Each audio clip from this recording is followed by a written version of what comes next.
جس دن مغیرہ بن شعبہ حاکم کوفہ کا انتقال ہوا تو وہ خطبہ کے لیے کھڑے ہوئے اور اللہ کی تعریف اور خوبی بیان کی اور کہا، تم کو اکیلے اللہ کا ڈر رکھنا چاہیے، اس کا کوئی شریک نہیں، اور تحمل اور اطمینان سے رہنا چاہیے اس وقت تک کہ کوئی دوسرا حاکم تمہارے اوپر آئے، اور وہ ابھی آنے والا ہے۔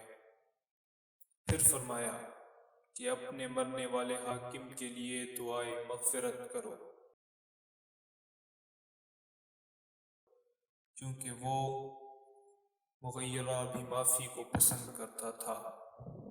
پھر کہا کہ اس کے بعد تم کو معلوم ہونا چاہیے کہ میں ایک دفعہ نبی کریم صلی اللہ علیہ وآلہ وسلم کے پاس آیا اور میں نے عرض کیا کہ میں آپ سے اسلام پر بیعت کرتا ہوں۔ آپ صلی اللہ علیہ وآلہ وسلم نے مجھ سے ہر مسلمان کی خیر خواہی کے لیے شرط کی، بس میں نے اس شرط پر آپ سے بیعت کر لی۔ بس اس مسجد کے رب کی قسم کہ میں تمہارا خیر خواہ ہوں۔ اخبار کیا اور ممبر سے اتر آئے۔